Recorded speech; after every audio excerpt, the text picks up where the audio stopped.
안녕하세요. 상식이 이동이 되는 지식스쿨 최 기자입니다. 미국뿐 아니라 세계 어디에서나 트러블 메이커로 명성을 쌓아가고 있는 트럼프 덕분에 세계 경제 구조 전반이 재편되는 이상한 상황이 발생하고 있습니다. 그 시작은 미국의 대한국 방위 분담금 압박이었습니다. 미국은 한국의 방위비 분담금을 올해보다 5배나 증액된 5조 원 이상 요구하고 있는 상황인데요. 그러면서 지소미아와 무역 장벽 등의 다양한 압박 카드를 활용하고 있습니다. 하지만 미국의 압박이 오히려 우리 경제에 약이 되고 있으며 세계 경제에도 다변화를 가져오고 있다는 긍정적인 분석이 있어 소개드립니다. 영상 시작 전 좋아요와 구독 부탁드립니다. 미국의 지소미아 압박 전략은 일견 성공한 것처럼 보입니다. 일본의 아베는 지소미아 종류를 막아내면서 자신들이 승리했다고 여론을 조작하다가 한국에 사과하는 굴욕을 맛보았지만 결과적으로 지소미아 종료는 막아내었습니다. 사실 지소미아가 더 절실했던 건 미국입니다. 미국은 지소미아 종류를 막아냄으로써 인도태평양 전략에 자칫 차질을 빚을 수 있었던 위기를 넘겼습니다. 한국 입장에서도 지소미아 종료 유예라는 카드를 통해 실익과 명분을 동시에 챙길 수 있었다는 평가를 받고 있습니다.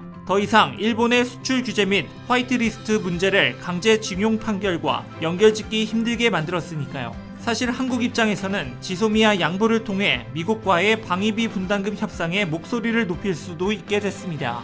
미국과 한미 방위 분담금 협상을 그들의 뜻대로 밀고 나가 앞으로 있을 일본 및 유럽과의 방위비 협상을 성공적으로 마무리한다는 그림을 그리고 있었습니다. 그런 중요성 때문에 첫 상대인 한국에 대한 압박 수위를 최고조로 높였던 것입니다. 미국은 이 과정에서 외국산 철강에 대한 고율의 관세 부과 정책에서 비껴나 있던 한국 철강에 주던 혜택을 없던 일로 하겠다고 으름장을 놓았습니다. 그런데 미국의 이러한 관세 압박이 오히려 세계 경제의 판을 뒤흔들어 놓는 계기가 되어버렸습니다. 마치 일본이 우리에 대한 수출 규제를 통해 오히려 우리 기업들의 수입 다변화 및 국산화 정책을 초래했던 것처럼 미국의 철강 관세 압박은 우리 철강업계가 아세안으로 눈길을 돌릴 수 있는 기회로 작용하게 됩니다. 물론 아세안에 대한 우리 철강의 수출은 그동안에도 계속 진행되고 있었지만 미국이라는 큰 시장이 있어 다소 소홀했습니다. 미국의 관세 장벽이 현실로 다가오면서 신흥 경제 공동체로 떠오르고 있는 아세안 10개국 및 인도 시장이 새로운 대안으로 떠오르고 있는 상황인데요.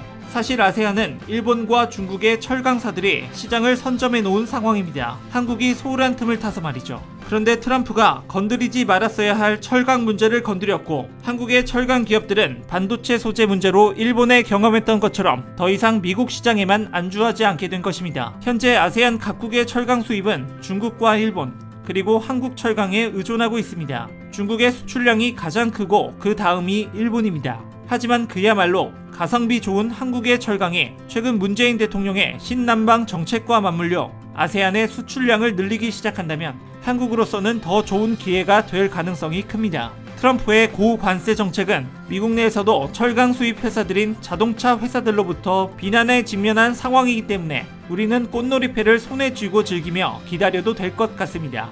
아베와 트럼프가 번갈아가며 우리나라 경제를 강하게 키워주고 있는 현 상황에 대한 의견을 댓글로 남겨주시면 감사하겠습니다. 혹시 주식하시나요? 조선산업 관련 급등 종목이 알고 싶으시다면 위 버튼을 클릭해주세요.